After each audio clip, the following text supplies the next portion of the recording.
Far beyond the hills, where the daisies swayed like sleepy dancers, there lay a quiet village with red-roofed cottages and crooked fences made from old apple branches.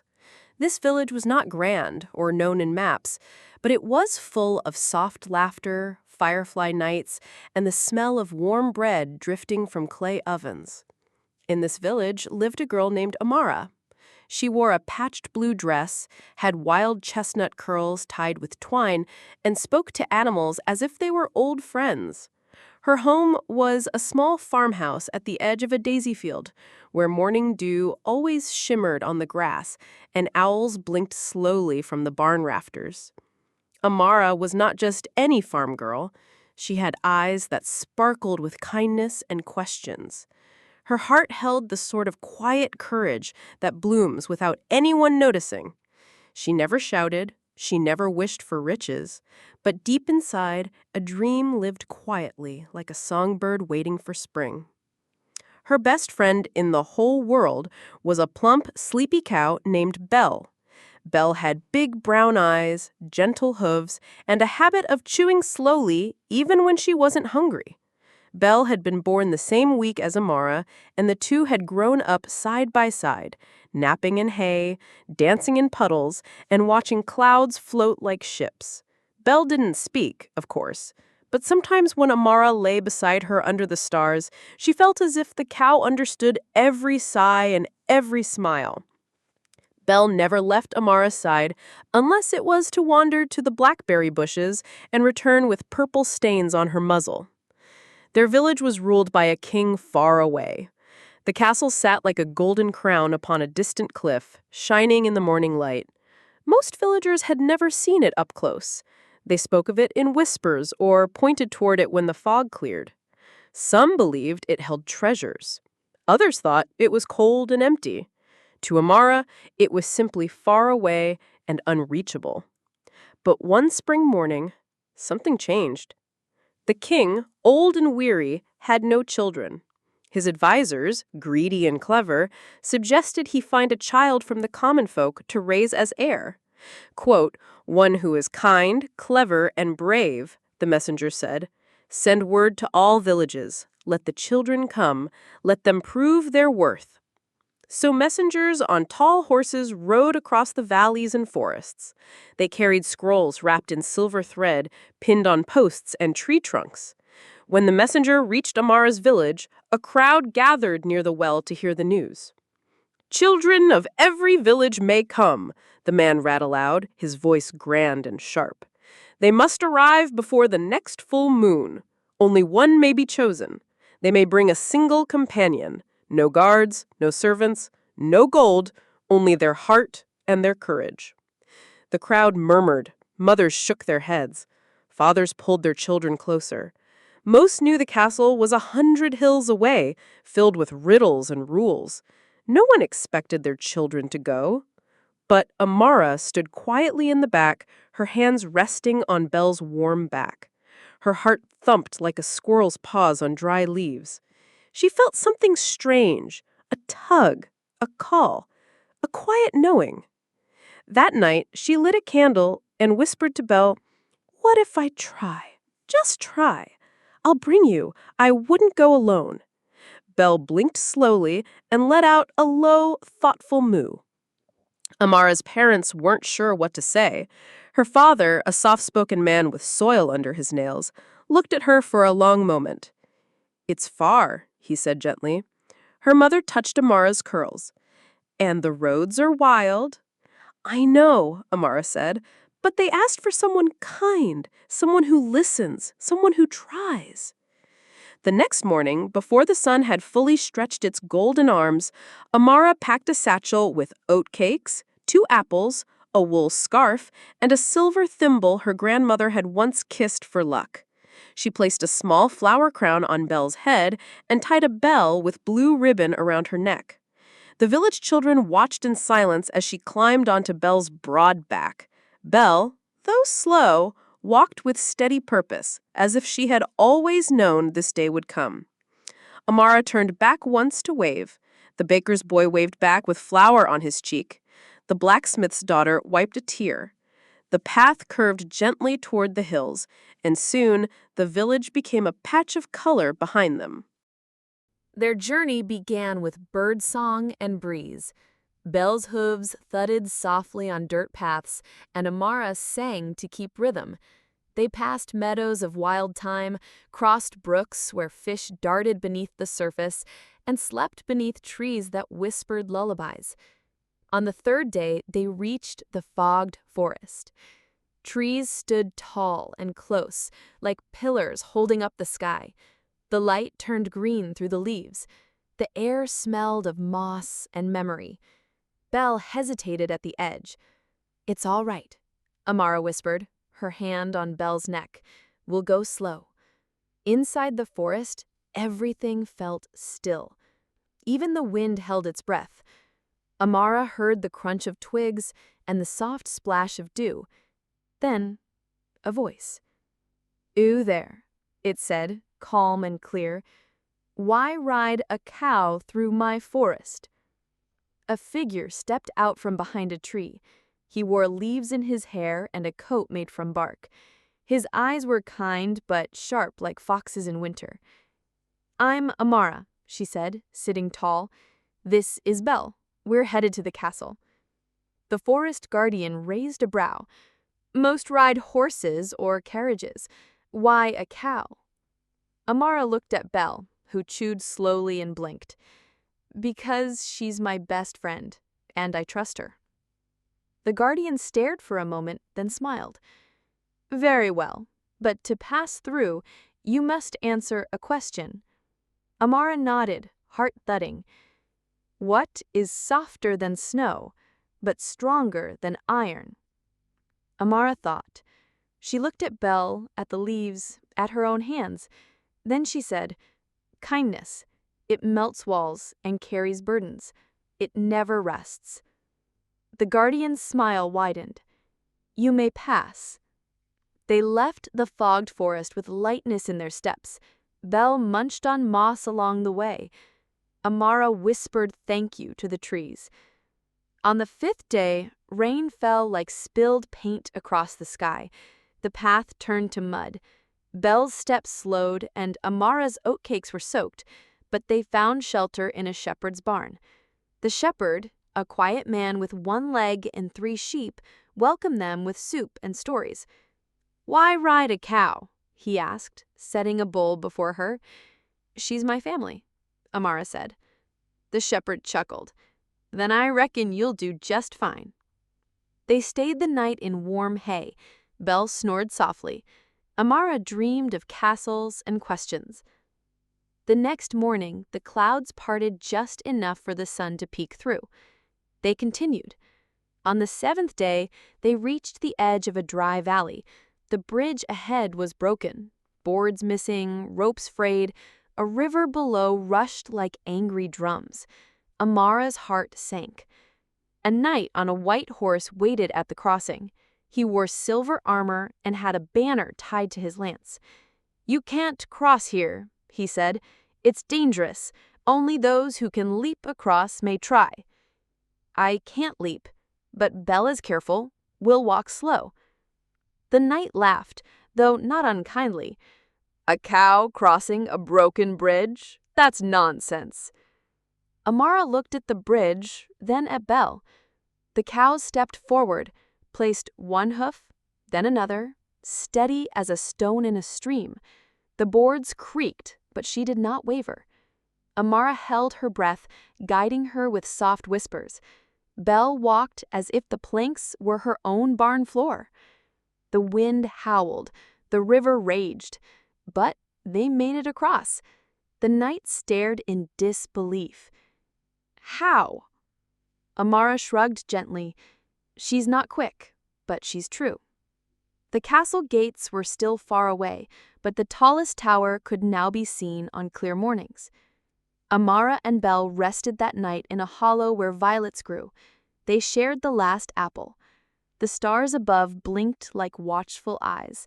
Amara felt tired but calm. She placed her hand on Belle's side and whispered, "We're getting closer. I think we're meant to be there." Belle licked her cheek, a soft, wet reassurance. The road ahead would test them more than ever, but their bond, steady and gentle, had already become something deeper than most could see. And, just beyond the final ridge, the castle waited, with its guards and advisors, and a king who had almost forgotten what quiet courage looked like. The morning sun peered shyly over the hills, brushing golden light across the path as Amara and Belle rose from their patch of wild violets. The castle's towers glimmered faintly in the distance, closer than they had ever been. A hush of promise danced in the breeze. Amara pulled her scarf tighter and brushed stray curls from her eyes. They had traveled many days, met quiet kindness, and crossed unlikely bridges. But Amara could feel something shifting in the air, like the silence before a storm. Her heart beat gently but firm, as if reminding her to be steady. Belle gave a soft grunt and nuzzled Amara's sleeve. "I know," Amara whispered.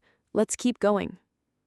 They followed the winding path into a valley, where the grass grew thick and strange, brushing high against Belle's legs. The sun vanished behind a curtain of low clouds. Shadows moved slowly, and the wind whistled an unfamiliar tune. Near a crooked signpost pointing in no direction at all, 3 figures blocked the path. They wore capes the color of river stones, and masks shaped like birds. One was tall and thin, one was round and quiet, and the third had clever eyes that sparkled with mischief. "Travelers must pay a toll," said the tall one. "We have no coin, only bread and stories." "Then we shall take your time," said the round one, smiling. "Answer our riddle.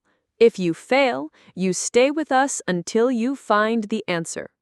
Belle let out a low grunt. Amara nodded. "Very well."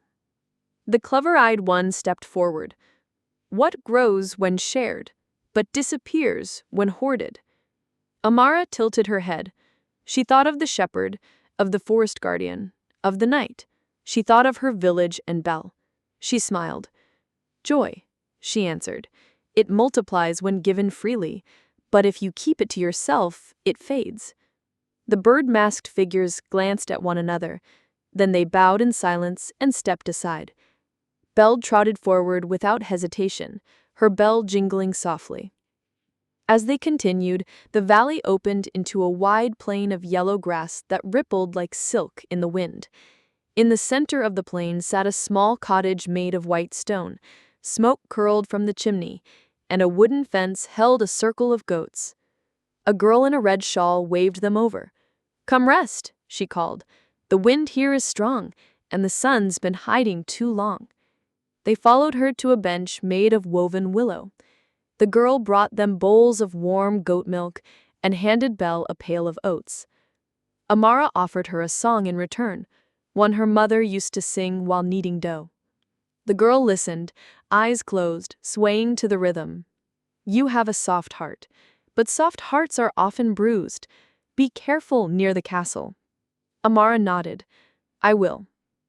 That night she and Belle lay beside the goats under a thatched roof. The stars blinked faintly, hidden behind high clouds. But Amara felt a calm warmth in her chest.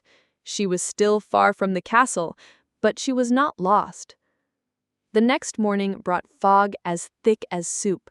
The path vanished. The air turned damp, curling Amara's hair tighter and soaking her sleeves. Belle huffed in complaint.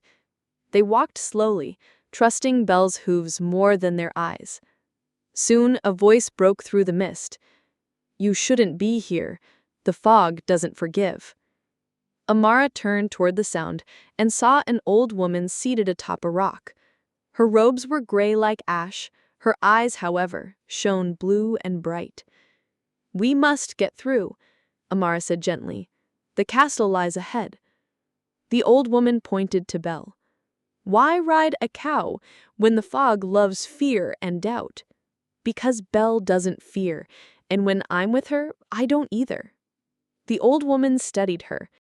"Then ride with your heart wide open," she said at last. "Only truth cuts through lies, and only love guides through fog. As they walked forward, the mist thinned with every step. By late afternoon, the fog had lifted completely, revealing a glimmering lake with silver reeds. The castle gates stood beyond it, carved from stone and shadow. Guards in polished armor blocked the bridge. Amara's breath caught. Belle snorted. One guard stepped forward. "What brings you here, child?"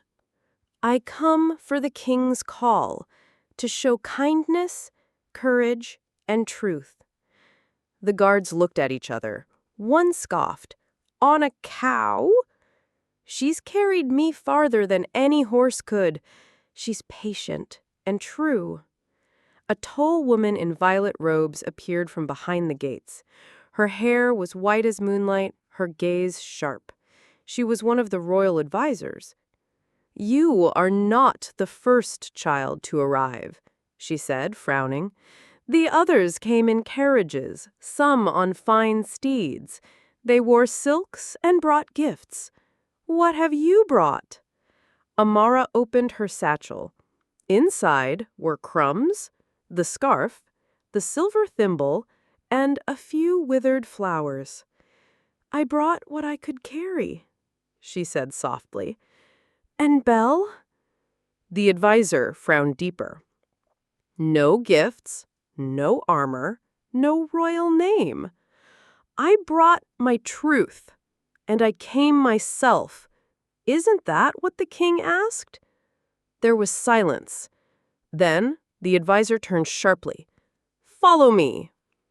The castle was grand, but quiet. Marble walls rose high, and golden chandeliers flickered with candlelight. Belle's hooves echoed as they walked through the halls. Servants whispered and stared. Amara kept her chin high and her hand on Belle's back. In the throne room, the king sat slumped, wrapped in wool and weariness. His beard was silver and his eyes distant. "Another one," he muttered. "More silks and songs. She comes with no gold, but she insists on being heard." The king turned toward Amara. His eyes met hers. Slowly, he sat up. "What's your name, girl?" "Amara." "And this?" "My friend, Belle." The king blinked. "You rode a cow to my castle?" "I did." "Why?" Amara hesitated. "Because I don't want to be someone I'm not. Belle is my family. I trust her. She carried me here. I wanted to show that the truest things aren't always the fanciest, and that courage doesn't wear a crown." The king stared. Silence stretched. Then, softly, the king asked, "Are you afraid of me?" Amara shook her head. "No, but I feel small. That's different." The king leaned back, closing his eyes. "Everyone else wanted to impress me. They wore jewels and quoted books. They brought golden birds in cages. But none said they felt small." Amara stepped forward. Belle followed, her bell chiming gently. "I don't want to rule, but I want to help. I listen. I learn. I care." The king looked at Belle. Then he laughed, a real, rough, quiet laugh that hadn't left his mouth in years. Let the others eat cake in the garden. Let them compare ribbons and recite riddles. But this one, this cow with daisies in her ears, is the first honest guest I've seen in years." The advisor pursed her lips. "Sire, the council can wait. Tonight, let her rest. Tomorrow, I will ask more." Amara bowed. Belle licked the king's hand. And just like that, they were shown to a small guest chamber where the walls smelled of lavender and the floor was covered in soft rugs. Amara sank onto the bed, stroking Belle's ear. We did it! But it's not over yet. Belle sighed, chewing contentedly on a bundle of straw. Outside, the moon hung low, bathing the towers in silver light. Somewhere, servants whispered about the girl with no crown. Somewhere, the kitchen baked extra bread. And in the throne room, the king stared into the fire, thinking about cows, kindness, and the strange warmth in his old chest. The castle was not yet changed, but something had begun to stir. And the girl who rode a cow to reach its gates had brought more than just stories. She had brought the truth. Morning light crept gently through the window of Amara's guest room, painting golden patches on the stone floor. Belle was already awake, lazily munching on hay someone had left in a copper bin. The castle's hush made every sound feel important. Footsteps in the corridor, the flutter of curtains, the distant clink of silver trays. Amara sat up slowly, brushing her fingers through her tangled curls. She hadn't dreamed. She'd really arrived. She'd really spoken to the king. She'd really slept in a room with velvet cushions and folded towels. But something inside her was not proud, not thrilled. It was quiet, thoughtful. She still felt like a girl from the daisy fields, and she liked that feeling. Belle lifted her head and let out a soft moo. "I know," Amara said, pulling on her patched dress. "Time to face the crown." The door creaked open and a young servant peeked in. He had a crooked smile and a feather tucked behind his ear. "The king requests your company," he said. Amara nodded and followed him through the hallways, Belle walking close behind. Servants stared again, whispering behind their hands, but no one laughed. Not anymore.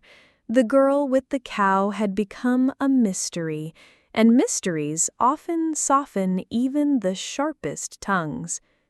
They passed long portraits of kings and queens with sharp collars and serious eyes. Chandeliers sparkled overhead. The scent of wax and roses floated through the air. When they reached the throne room, Amara paused. Her heart gave a quiet thump, then another. Belle nudged her gently. Inside, the king sat on a cushion beside the throne, a chessboard before him. His crown rested on a table. His boots were dusty. He looked almost like a grandfather, not a ruler. He smiled when he saw her. "Amara," he said, "come sit." She did. Belle sat beside her, curling her legs beneath her. The king pushed a carved piece on the board, then looked at her. "Did you sleep well?" "Yes," Amara said softly. "Thank you." "Do you know how many children came before you?" Amara shook her head. 14. Some were loud, some were clever. All of them brought plans, promises, and pedigrees. He tapped a piece, but none brought a cow. Belle blinked slowly. The king chuckled. "That's not criticism, that's wonder." He folded his hands and stared at her. "My advisors say I need someone who can lead, someone who can fight, speak in courts, wave from balconies, someone with presence." Amara stayed still. "But I think I need someone who listens, who notices, who can sit with silence without fearing it." He leaned forward. "Why did you come, truly?" Amara looked down at her hands, then at Belle. "Because I heard the call, and because I thought maybe someone kind should at least try. I didn't come to win. I came to offer what I have." "And what do you have?" She looked at him, not afraid anymore. "Time, patience, a friend who never judges, and a heart that still believes even when people laugh." The king was quiet. Then he stood and walked to the window. The sky was pale blue, and far below the village roofs glimmered faintly in the valley. "When I was your age, I wanted to be a painter, but my father told me I had to be a warrior, so I trained with swords instead of brushes. And the world changed." Amara listened without speaking. "I forgot how to wait, how to wonder." He turned back to her. "I don't want a ruler who wants power. I want someone who can kneel in a field and name the wildflowers." Amara smiled just barely. "Belle likes buttercups." "I do too," the king said. Suddenly, the advisor in violet robes swept into the room. Her steps were swift and her expression tight. "Sire," she bowed slightly, "the council is ready. They await your decision." The king raised a brow. "Already?" "They believe the girl from the Rose province is best. She has noble blood, speaks 4 languages, and has brought a treaty from the Eastern Isles." The king looked at Amara. "I don't need treaties," he said gently. "I need truth." He turned to the advisor. "Bring them here, all of them. I'll speak to the children once more." Within the hour, the throne room filled with young hopefuls. Some wore jewels, some carried scrolls, some had practiced curtsies and bows for days. Amara stood quietly with Belle. She didn't adjust her dress. She didn't rehearse lines. She watched the others with kindness. The king stepped forward. "I've heard all your speeches, but today I want silence." Everyone blinked. "I want each of you to spend 1 hour with someone who works in the castle, the cook, the gardener, the stable boy, the laundry maid. Ask no questions. Just listen." The room was still. Then, slowly, the children nodded and followed the guards to their assigned places. Amara was led to the garden, where an old man knelt beside a rosebush, humming as he trimmed. "Sit, if you like," he said without looking up. Amara sat. Belle found a patch of shade. For the next hour, she said nothing. She watched the man care for the plants with weathered hands. She listened to the way he talked to the soil. She watched the way he smiled when a robin landed nearby. When the bell rang, calling them back, the gardener turned to her. "You're the only one who didn't ask my name," he said. Amara frowned. "I didn't want to interrupt." He grinned. "That's why I'll tell you. It's Rowan." "Thank you, Rowan." Back in the throne room, the king watched them all return. He pointed to the girl from the Rose province. "What did you learn?" She straightened her silk sleeves. "That the cook's schedule is inefficient and could be improved." "And you?" he asked a boy with a golden sash. "That the stables need more servants," the boy said proudly. "The horses aren't cleaned fast enough." The king turned to Amara. "What about you?" Amara said quietly, "That the gardener sings to his roses, and that they seem to listen." The room went silent. The king smiled. "That's all I needed to hear." The advisors protested. Some of the nobles gasped. "But she brought no gift. She owns no title. She doesn't even know Latin." The king held up a hand. "She brought honesty. That's rare enough." He walked to Amara and placed his crown in her hands. "This is not for power. It's for service. You may wear it one day, or never at all. But stay. Help us see clearly again." Amara looked at Belle, who snorted softly. "I will," she said. And so Amara stayed, not as a princess in a tower, but as a helper in the hallways. She listened to the maids, the guards, the musicians. She painted flowers on the courtyard stones and added warm soup to the kitchen's menu. She taught the court to sit in silence sometimes and look at the sky. And Belle? She had her own spot in the royal gardens, where she dozed beneath apple trees and accepted nose kisses from visiting children. Years passed. The king grew older, but lighter in spirit. The castle changed, not through rules or laws, but through gentleness. One spring, a boy from another valley came riding a stubborn goat. Amara greeted him herself, smiling with wonder. Kindness, she had learned, grows when shared. And the road to the crown is not always paved in gold. Sometimes it's worn smooth by hooves and shaped by those brave enough to follow their heart, slowly, surely, and true.